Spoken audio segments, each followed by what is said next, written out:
কারিগর তো সেই হিসেবে আপনার দল কংগ্রেস। ইন্ডিয়ার প্রধান বিরোধী দলীয় নেতা রাহুল গান্ধী কান দিচ্ছে, পাবলিকের সামনেই কান দিচ্ছে, ওই কেন্দ্রে কেন্দ্রে অভিযোগ করছে যে সামনে আসন্ন নির্বাচনে মোদীর বিজেপি ম্যাচ ফিক্সিং এর খেলা খেলা অবৈধভাবে আবার ক্ষমতার চেয়ারে বসবি। এই কথা ভেবে রাহুল গান্ধী কইতেছে যে যদি বিজেপি এইভাবে ক্ষমতায় আসে তাহলে ভারতের সংবিধান পাল্টে যাবে এবং ভারতের মানুষ অধিকার হারা হয়ে যাবে। আরে রাহুল গান্ধী কান দিচ্ছে। হ্যাঁ, রাহুল গান্ধী এখন কেন্দ্রে কি হবে? এই ম্যাচ ফিক্সিং তো সেই জিনিস যেটা একসময় বাংলাদেশের সাথে কংগ্রেস করেছিল নাকি? বাংলাদেশে 2014 সালে ইলেকশনের ঠিক আগে সুজাতা সিং রেখে পাঠাইছিল বাংলাদেশে। সুজাতা সিং কার আদেশে আইসা এরশাদ রে নির্বাচনে যাওয়ার লাইগা প্রলুব্ধ করছিল, যে নির্বাচনের রেজাল্ট কিনা নির্বাচনের আগে নির্ধারণ হয়ে গেছিল।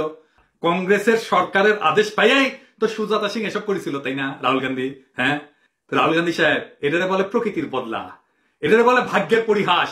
যে জিনিস নিজের দেশে বিজেপি করবে যাই না, ফ্যাস করে পাবলিকের সামনে কান্দেন, সেই একই জিনিস আরেকটা দেশের নিরীহ সহজ সরল মানুষের সাথে করার কারিগরিতে বিবেকে তো একটুও বাদে নাই।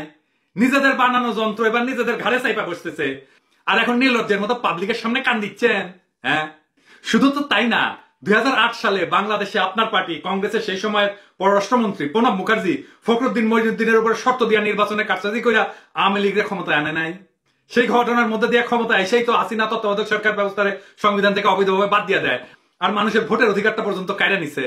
বাংলাদেশের সাথে বাংলাদেশের মানুষের সাথে স্বৈরাচারী হাসিনার স্বৈরাচারী নির্মম জঘন্য আচরণ শুরুর কারিগর তো সেই হিসেবে আপনার দল কংগ্রেস। 1.5 দশক পরে আইসা মানুষের সামনে কান দিচ্ছেন যে বিজেপি বড় ধরনের বাটপাড়ি করে ক্ষমতা আসবি। হ্যাঁ, সংবিধান পাল্টে ফেলবে মোদীর বিজেপি, অধিকার কায়রা নিবে ইন্ডিয়ার মানুষের। নিজের বেলায় খুব ষোলো আনা বুঝ, তাই না? নিজের বেলায় আটি সাটি, পরের বেলায় চিন্তি কাটি, অন্যের বেলায় গোল্লায় যাক, তাতে আমার কি না? ভালোই নীতিবান নেতা।